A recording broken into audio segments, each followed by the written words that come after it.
Xàtiva celebra avui el Dia Internacional del Turisme. La Conselleria de Turisme ha organitzat el que s'anomena la Ruta de les Fonts. Començarà a les 11 del matí en la Turistinfo per visitar les fonts ubicades a la zona est de la ciutat. Més tard, ja a les 7:30 de la vesprada, es tornaran a congregar a esta Turistinfo per visitar les fonts de la zona oest de la ciutat. El meu nom és Fina i vaig a parlar-los un poquet de lo que és la Font del Lleó. En l'any 1788 es va construir el Portal del Lleó. Es va proposar després fer dues fonts bessones i posar-les cada una a un costat del Portal del Lleó. Això va ser un projecte presentat per el canter Vicent Simarro, que era de Xàtiva, però després finalment es va decidir fer sols una font que va ser col·locada a un costat del Portal del Lleó. N'hi ha un document a la Biblioteca Nacional del segle XVIII on es parla d'una altra font que es deia la Font del Lleó, també portava el mateix nom que aquesta font, que estava ubicada en el carrer Moncada, que és el paral·lelo a este, i estava col·locada a un cantó del convent de Santa Clara. Eixa font ja ha desaparegut, no té res a veure en esta, però podem parlar d'ella de que portava el mateix nom. Parlen els documents de que el Portal del Lleó, junt a aquesta font, van ser testigs d'esdeveniments, d'aconteciments molt importants, ja que a les seues portes es feren recepcions oficials d'il·lustres, de prínceps i de reis. També es pot dir que la Font del Lleó és una bassa redona de 3/4 de pam i que té dalt un lleó, com poden veure, que normalment mana aula constantment per la seva gola, però que avui es veu que està constipat i no fa res. I baix podem veure dos dolls que tenen el cap de serp. També podem observar una làpida de marbre negre que fa referència a Ferran VII. Pot ser que siga la font més caudalosa, avui no s'ha portat ben mi, però bueno, i és una font que junt a la Font de la Trinitat i a la Font dels 25 Dolls són fonts emblemàtiques. És una font real per excel·lència i és una font que és molt visitada per tots els visitants que venen a Xàtiva per la seva ubicació i per la seva situació. Pels dos països entrellaçats que té a la part de dalt. Per això també, per la seva situació, també és anomenada com a Font de l'Albereda.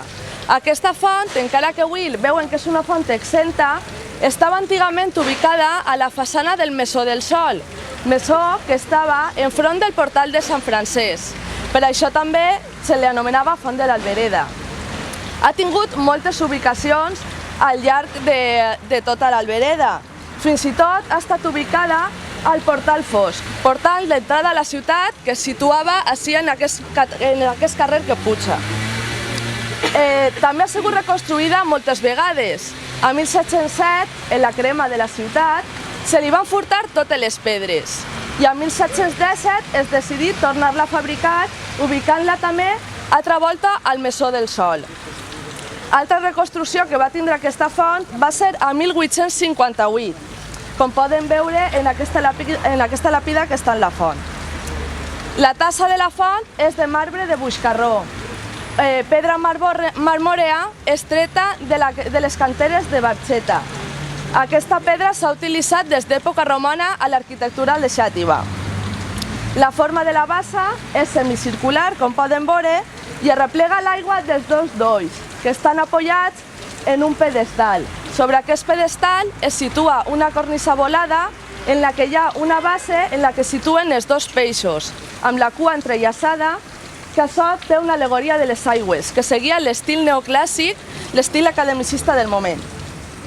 Com poden veure, té un estil molt semblant a la Font del Lleó. Aquestes dues fonts no li donen importància a l'abeurador, ja que estaven pensades més per al consum humà que per a l'animal.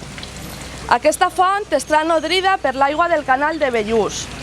Està considerada com a font veïnal i és l'única font de recorregut que té aquest caràcter, ya que estaba mantenida pels veïns dels voltants. Nos encontramos en la fuente de los 25 caños.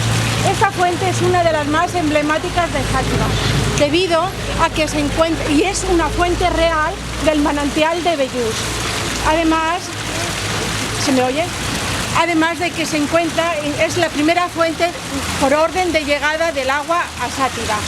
Antiguamente existía un abrevadero donde podían beber agua los animales Y esta abrevadero es la famosa pica islámica que se encuentra en el Museo Municipal. Se construyó con materiales del derruido Portal de los Baños y de las piedras que no se utilizaron para la aseo. Posteriormente esta fuente sufrió diferentes reconstrucciones.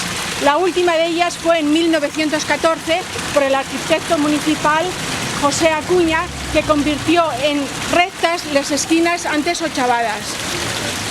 Como verán ustedes, tiene 2 docenas de caños de bronce con cabeza de serpiente y en medio un gran relieve que simula una cabeza, por el que emana continuamente el agua, y rematada por una placa conmemorativa que paso a leerles textualmente.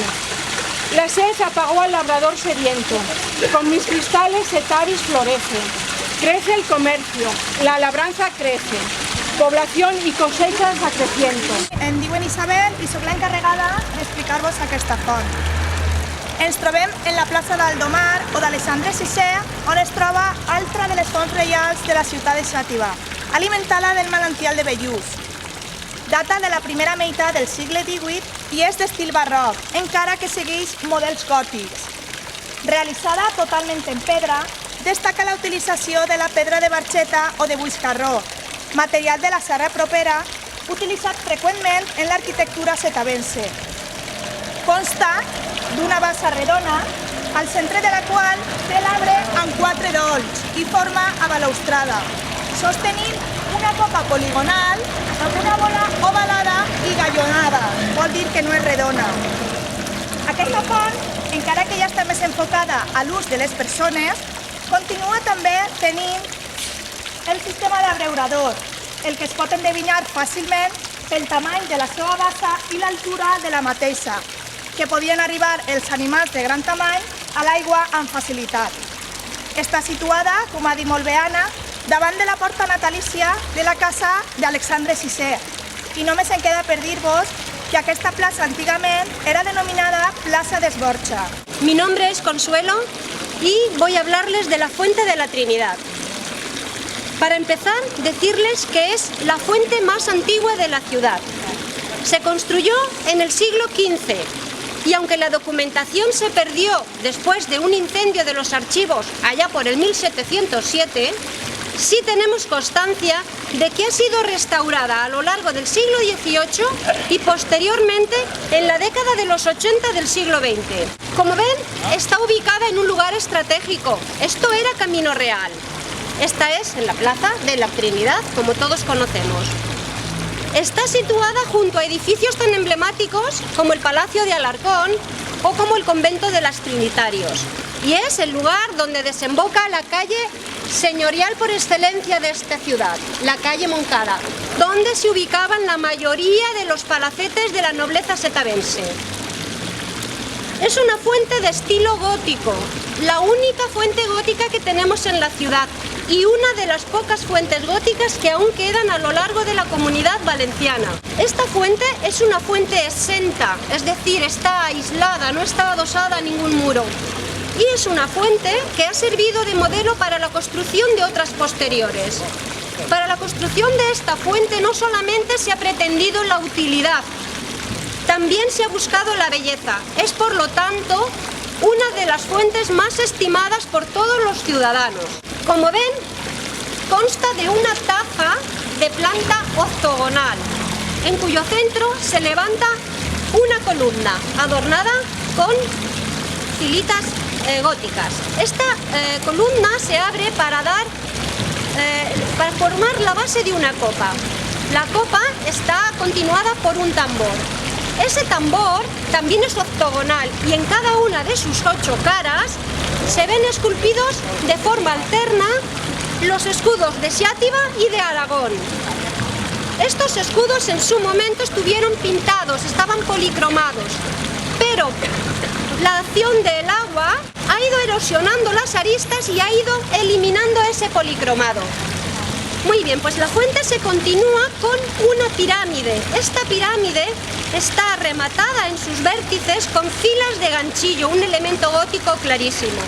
Y por último está rematada con un adorno que no es el original, sino que sustituye a una figura de Santa Lucía.